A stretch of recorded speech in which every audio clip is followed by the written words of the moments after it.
Jesus Christ.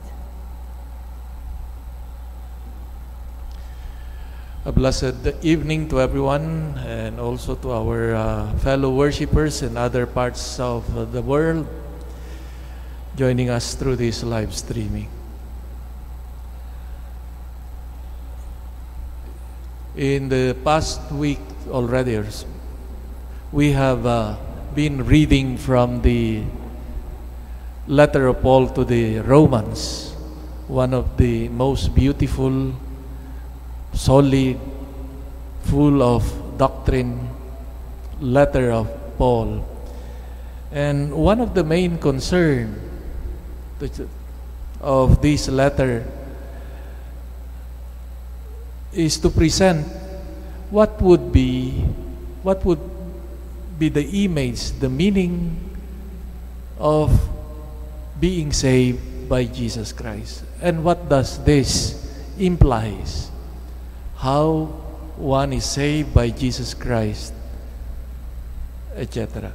And we've been seeing this important letter, reading from this important letter of Paul.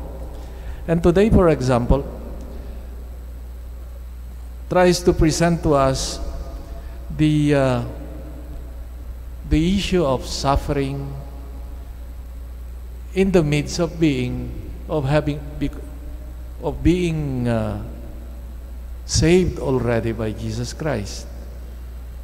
So this life of God that we have received, and then suffering, what would be the meaning and what would be the relationship of this? Now, the new life given by the Spirit, and that of the experience of suffering.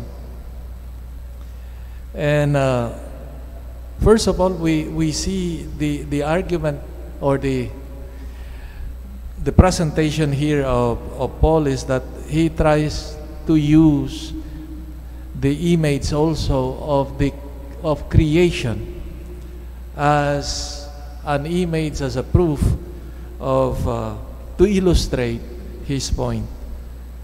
Here Paul presents suffering in this life has a counterpart in the incomparable glory that awaits those who share in suffering.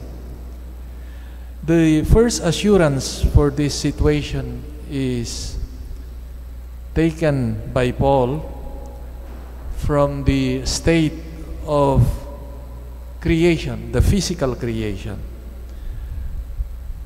Paul looks at the state of God's creation, the world at the present time, and sees the sufferings that the world endures. When Paul speaks here of the present age, he was referring to the period between the death and resurrection of Christ and his second coming. And he sees here creation is still in bondage to corruption, to decay, to death. And from this, St. Paul draws a comparison with the status of Christians who are still alive. So if creation, he said, is in bondage, it shares the lot of humanity, but it has been subjected to such state of misery, but with hope for liberation, hope for liberation from decay, from death, from corruption. So Christians, therefore, who share this suffering are weighed down by trials of earthly life, eagerly awaits the redemption of the body and the liberation of such conditions. This is the glorious destiny to which the saved follower of Christ, the Christian, is called that life of fullness. Now, one of the bases of such view of Paul, according to the experts of the Bible, is that he took this image, the experience, or from the story of creation, Genesis chapter 3 and chapter 5, where the earth was cursed because of Adam's transgressions.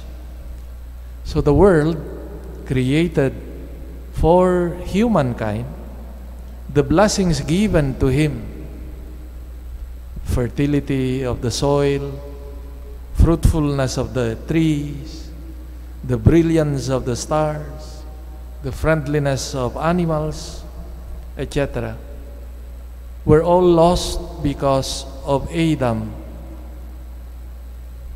sin. So, through Adam, according to Paul, came not only sin and death, but also the bondage and decay and slavery and corruption, which affect not only humankind, but also of the material creation. So, with the coming of Christ, therefore, the redemption, it is not limited anymore to human beings either, but the entire material world, material creation included in this redemption. The world creation is still groaning in suffering and desiring so much of that redemption. For the redemption by Christ is expected to affect not only the human beings, but all the material and physical creation. So creation itself too will eventually be freed from the bondage of decay. Not just the moral corruption, but also the reign of dissolution, of death, found in the material creation.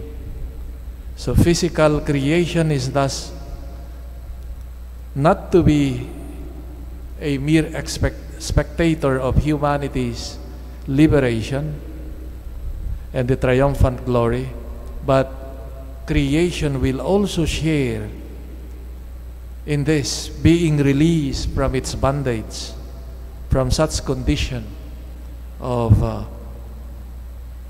powerlessness, lack of beauty, lack of vitality, perishability,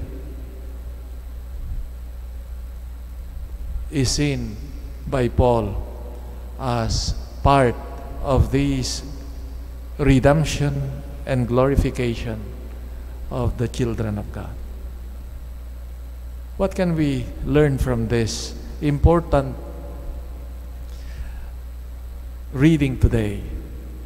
Our world is so much concerned now of the ecological disaster that we are experiencing.